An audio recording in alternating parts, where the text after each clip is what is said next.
오늘 우리가 읽은 이 고린도전서 5장 1절부터 13절의 말씀은 사실 우리의 마음에 큰 충격을 주는 말씀입니다. 1절과 2절의 말씀을 한 목소리를 읽겠습니다. 여러분 1절, 2절을 다 같이 읽습니다. 너희 중에 심지어 음행이 있다 함을 들으니 그 음행은 이방인 중에서도 없는 것이라. 누가 그 아버지의 아내를 취하였다 하는도다. 그리하고도 너희가 오히려 교만하여져서 어찌하여 통한히 여기지 아니하고 그 일을 행한 자를 너희 중에서 쫓아내지 아니하였느냐. 신약 성경 27권 가운데 바울을 통하여서 쓰여진 책이 13권인데 그 가운데서 고린도서만큼 교회적인 상황이 심각하다라고 표현한 서신서는 없습니다. 우리가 지난 주일까지 고린도전서 1장부터 4장까지 말씀을 통하여서 교회 안에서 분열이 일어나고 다툼이 일어나는 이 문제를 어떻게 교회가 해결해 나가야 할 것인가 라고 하는 사실을 말씀을 통해서 보았습니다. 그런데 그 분쟁과 다툼의 문제를 이제 지나면서 그다음 두 번째 큰 문제가 바로 교회 안에서 일어나고 있는 음행의 문제라고 지금 오늘 본문은 말씀하고 있습니다. 로마가 다스리던 시대에 고린도는 부와 방탕의 도시로 유명했습니다. 항구 도시로서 무역이 활발했고 많은 사람들의 출입으로 상업이 아주 번성했습니다. 그런데 그 당시에 고린도 사람처럼 산다라고 하는 말이 유행이 되었는데 그 말의 의미는 사치하고 부도덕하게 산다라고 하는 말로 통용되었습니다. 고린도 사회가 음행의 문제가 그렇게 보편화되어진 까닭에는 여러 가지 요인이 있습니다만은 아프로디테 여신 숭배가 큰 몫을 담당을 했습니다. 여러분, 성애와 미의 여신인 이 아프로디테라고 하는 이 말은 라틴어로는 우리가 잘 아는 말을 사용하고 있죠. 비너스라고 하는 말입니다. 고린도 시가지가 전체 내려다보이는 언덕 위에 그리스 지역에서 유일한 아프로디테 신전이 자리 잡고 있었습니다. 이 여신의 신전에는 1000명이 넘는 여자 사제가 있었는데 이들을 히에로둘로이라고 하는 단어를 썼는데요, 히에로둘로이라고 하는 이 말은 성스러운 노예들이라고 하는 그런 표현인데요, 이들은 신전 안에서 창녀 역할을 했습니다.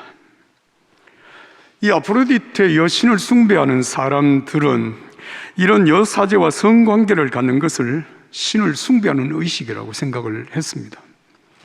여러분 생각해 보십시오.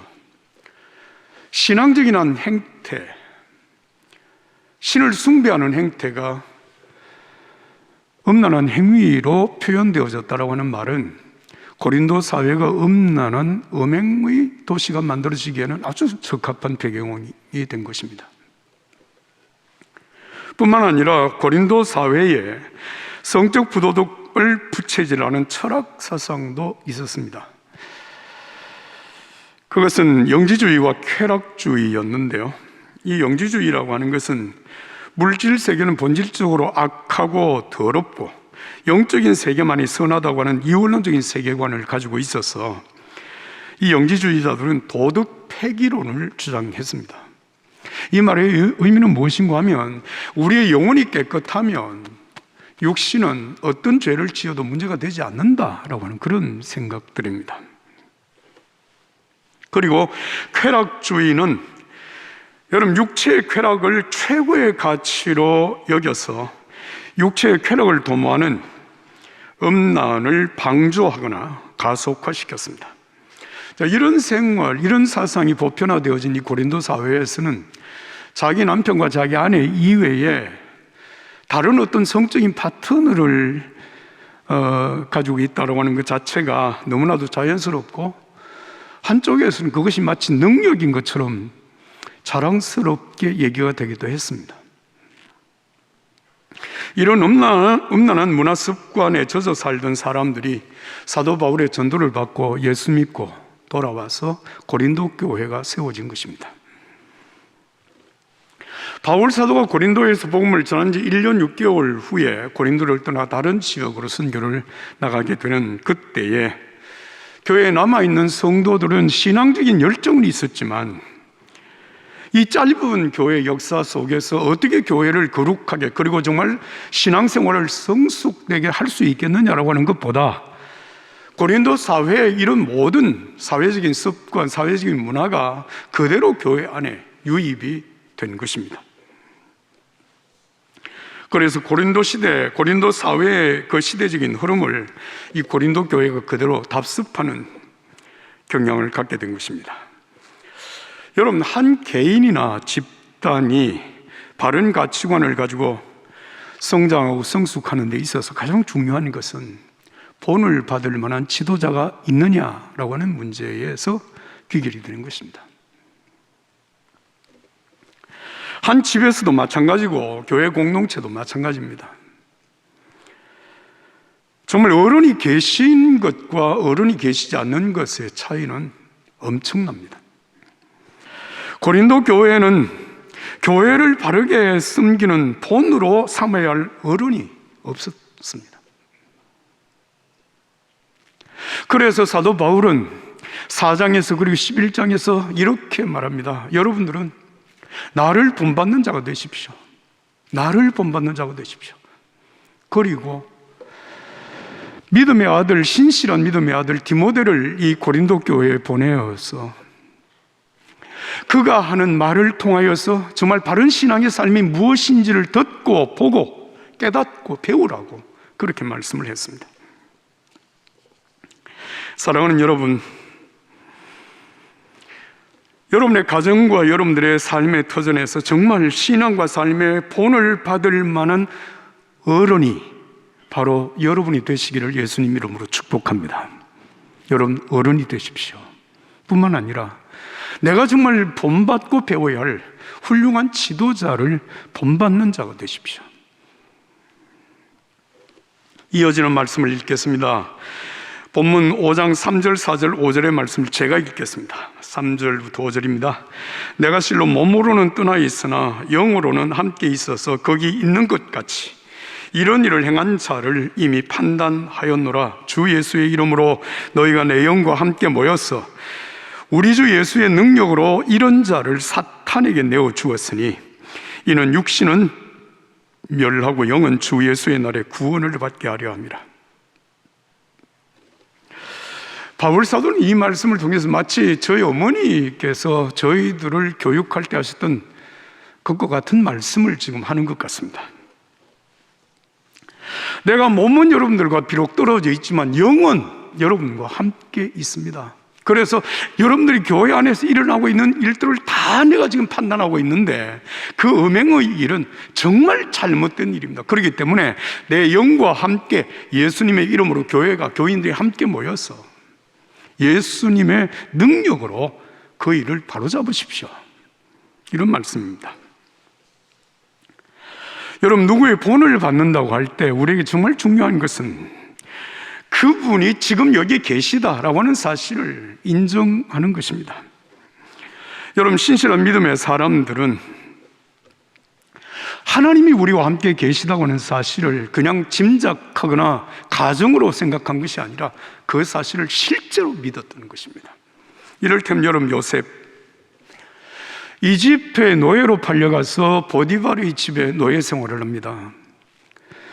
근데 이 보디발의 집에 그의 신분이 노예였지만 주인에게 그리고 주변의 사람들에게 참 신뢰받는 존중의 여김을 받는 삶을 살았습니다. 그것은 단 한 가지 이유 때문이었습니다. 한번 따라서 하실까요? 여호와께서 요셉과 함께 하심으로. 한 번 더, 여호와께서 요셉과 함께 하심으로. 바로 이 사실입니다. 하는 일들마다 하나님이 도우셨습니다. 정말 하나님 앞에 사는 그 신실한 믿음의 삶이 어떤 것인가를 보여주었습니다. 그가 시험을 받는, 유혹을 받는 순간에도 하나님이 여기에 계시다고 하는 사실을 그가 스스로 인정을 하고 나는 그런 죄를 지을 수 없다고 말했습니다. 이게 바로 임마누엘의 신앙입니다. 여러분, 예수님의 사도들도 같았습니다. 예수님의 사도 12명, 여러분 그들의 신분을 보면 어부들이거나 아니면 세리였습니다.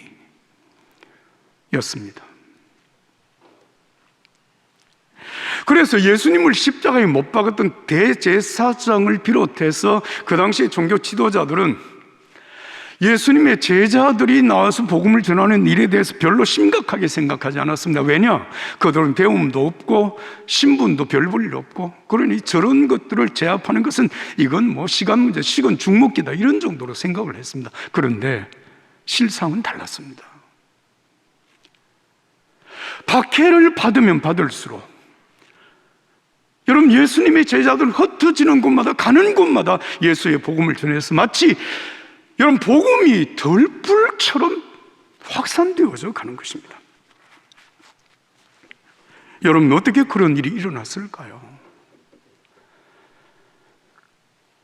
그것은 바로 예수님의 영이 이 제자들과 함께 하셨기 때문이라는 것입니다. 놀라운 기적이 일어났습니다. 수많은 사람들이 주께로 돌아옵니다. 그런 일들이 이루어질 때 제자들은 우리가 참 대단한 일을 했다, 이런 생각을 한 사람도 하는 자가 없었습니다. 우리와 함께 하시는 하나님께서 하셨습니다. 주님이 하셨습니다. 이 사실을 그들은 고백했고 그렇게 믿었습니다. 여러분, 신앙이 온전히 서고 교회가 온전하게 되는 그 가운데 가장 중요한 것은 바로 임마누엘 신앙입니다. 그 하나님이 지금 여기에 계시다고 하는 믿음입니다. 오늘 바울 사도는 고린도 교회 성도들에게 이 사실을 일깨우고 있는 것입니다. 막연히 그럴 것이라고 상상하거나 인정하는 것이 아니라 실제로 하나님이 우리와 함께 계시다고 하는 사실을 믿고 인정하고 행동하라는 것입니다. 사랑하는 여러분, 잊지 마십시오. 예수님은 임마누엘이십니다. 세상 끝날까지 우리와 항상 함께 하시는 하나님이십니다. 그러므로 여러분과 저는 영적으로 고아가 아닙니다. 우리와 함께 하시는 하나님으로 말미암아 하나님의 자녀입니다. 믿으시면 크게 한번 아멘 하십시다. 할렐루야입니다. 여러분, 이어지는 말씀 고린도전서 5장 7절과 8절 말씀을 한 목소리 읽겠습니다. 7절과 8절입니다. 너희는 누룩 없는 자인데 새 덩어리가 되기 위하여 묵은 누룩을 내버리라. 우리의 유월절 양 곧 그리스도께서 희생되셨느니라.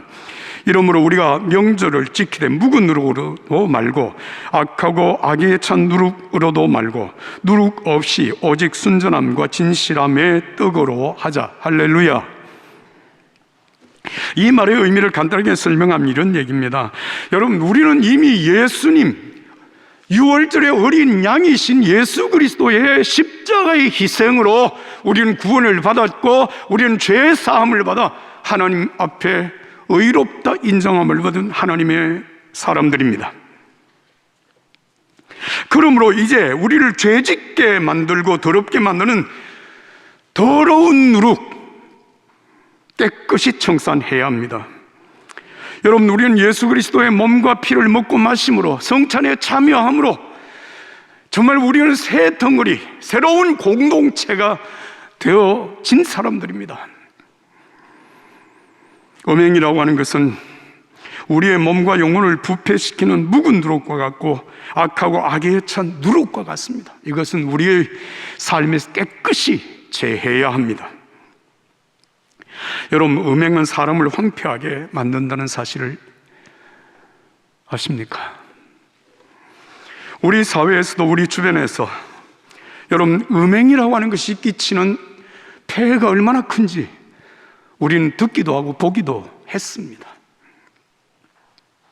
오늘 본문은 음행으로부터 교회를 깨끗하게 하라고 하시는 말씀에 초점을 맞추고 있습니다. 그러나 여러분, 교회를 타락하게 만드는 죄는 음행의 죄만은 아니죠. 그래서 오늘 이 본문 11절에 교회가 근절해야 될 6가지 죄에 대하여서 말씀을 하십니다. 저는 지금 여러분들에게 이 6가지 죄가 구체적으로 어떤 것이냐를 설명할 마음은 없습니다. 왜냐하면 우리는 적어도 구원받은 하나님의 자녀라면 저렇게 살면 안 되지라고 하는 것을 알고 있기 때문이죠. 죄가 죄인 줄 몰라서 계속 죄를 짓는 사람은 사실 별로 없습니다. 그런데 알면서도 죄에 중독이 되어져서 아무리 결심하고 다짐하고 노력해도 헤어나지 못하는 사람들이 있습니다. 또 알면서도 지금까지 별일이 없었으니까 앞으로 별일이 있겠나, 그런 안일한 마음으로 죄를 반복해서 습관적으로 짓는 사람도 있을 수 있습니다. 오늘 이 본문의 말씀은 그런 상황에 있는 고린도 교회를 향하여서 교회가 깨끗하게 정결하게 되어지기 위한 세 가지 구체적인 행동을 제시하고 있습니다. 첫 번째는 죄에 대하여 통한히 여기라는 것입니다. 죄에서 벗어나지 못하고 있는 개인이든 교회든 진실로 애통해야 합니다. 가슴 아파해야 하고 슬퍼해야 하고 통회해야 한다는 겁니다. 두 번째는 회개할 줄 모르는 죄인과는 교제하지 말라는 것입니다. 함께 사귀지도 말고 먹지도 말라고 말씀하십니다. 여러분, 간혹 이런 생각을 할 수 있습니다. 아니, 예수님도 세리와 죄인들의 친구가 되셨고 예수님의 제자들 가운데서도 세리와 죄인들이 있었는데, 만약에 세리와 죄인들과 함께 하지 말라고 한다면 우리가 이 땅에서 살 수 있겠습니까? 세상이 온통 그런 사람들로 가득한데 지구를 떠나야 됩니까? 또 그렇다면 우리가 어떻게 전도를 하고 어떻게 사람을 구원하겠습니까? 이런 생각 말이죠. 근데 여러분에게, 만약에 여러분들이 혹 그런 생각을 하신다면 제가 이런 말씀을 드립니다. 여러분, 영혼을 구원하는 일, 정말 내가 선한 영향력을 미쳐서 버리지 못하는 죄 가운데 있는 사람들을 내가 정말 그들을 주님께로 인도해야 되겠다고 하는 믿음이 있다면 여러분이 원하는 대로 행동하셔도 됩니다. 그러나 이것만은 잊지 마셔야 됩니다. 악의 영향력이 선의 영향력보다 훨씬 크다고 하는 사실입니다. 성도로서 회개할 줄 모르는 죄 가운데 습관적으로 반복적으로 짓는 죄인은 가까이 하지도 말고 함께 밥을 먹지도 말라. 두 번째 교훈입니다. 세 번째는 이런 악한 사람들은 교회에서 내어 쫓아라. 2절과 13절에 말씀하십니다. 여러 해 전에 우리 교회에 이단 신천지 사람들이 의도적으로 침투한 적이 있었습니다. 새 신자로 등록하는 것처럼 교회에 등록을 했고, 그 등록한 사람이 또 우연히 이렇게 길을 가다가 만나서 전도를 했다고 하는 사람을 교회에 등록을 시켜서 신천지에서 교회에 등록한 사람이 5명 정도가 있었습니다.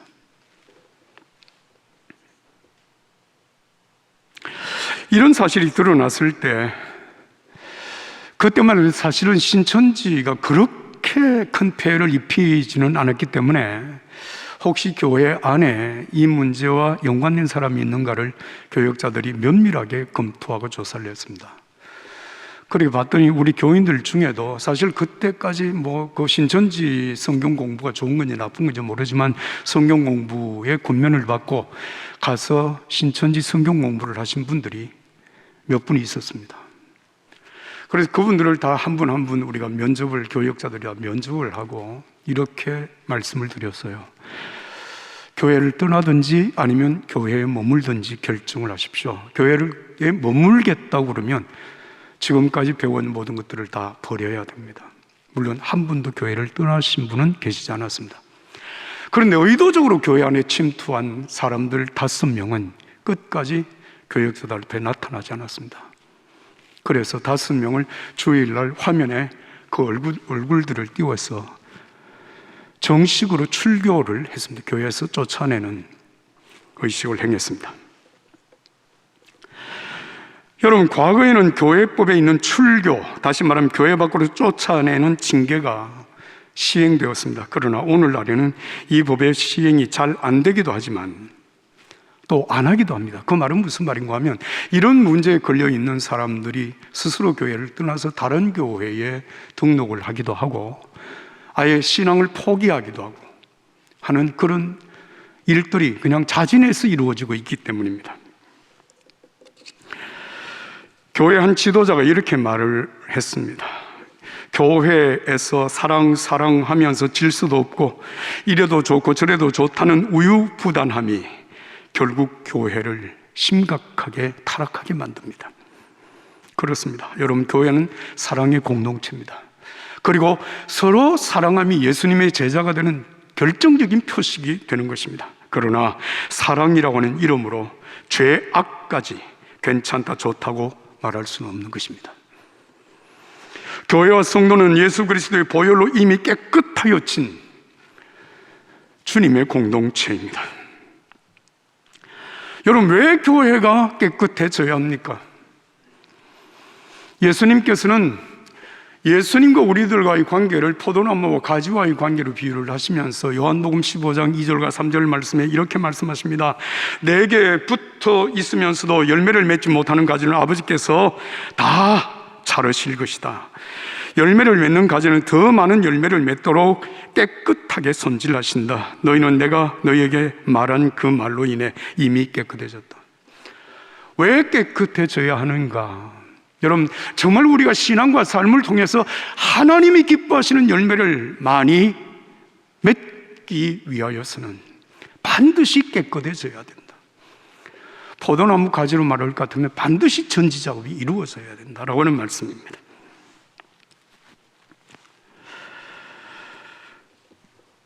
또 우리가 왜 깨끗해져야 되는가라고 하는 이유, 그것은 바로 하나님 앞에 정말 귀하게 크게 끝까지 쓰임받는 교회와 성도가 되기 위해서입니다. 디모데후서 2장 20절 이하의 말씀입니다.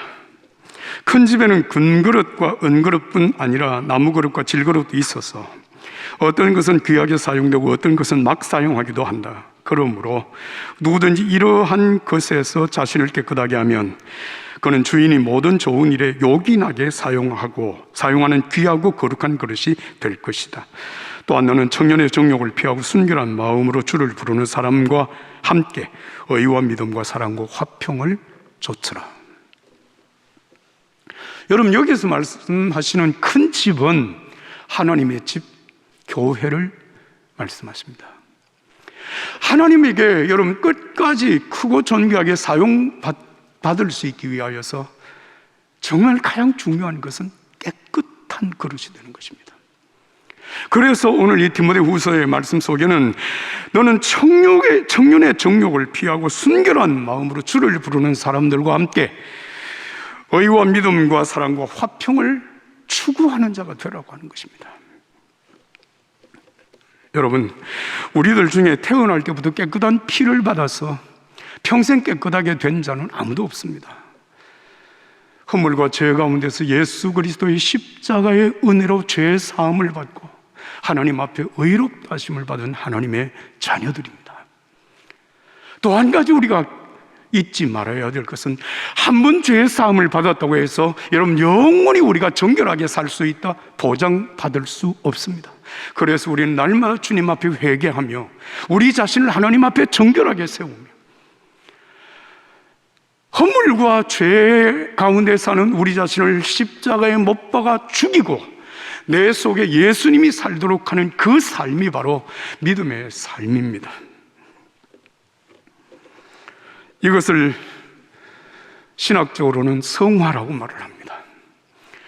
우리 믿음의 사람 개개인이든 아니면 주님의 몸된 교회이든 우리 주님 앞에 서는 그날까지 깨끗하게 살기 위하여서 성화되어서 가야 한다는 것입니다. 교회를 정결하게 하라. 이 말은 성도 우리 한 사람 한 사람을 향하여서 너 자신을 정결하게 하라고 하시는 말씀입니다. 주님의 말씀을 따라 날마다 십자가 앞에서 우리의 허물과 죄를 회개하고 죄 용서함을 받고 하나님 앞에 정결하게 세워져가는 저와 여러분들이 되기를 예수님 이름으로 축복합니다. 축복합니다.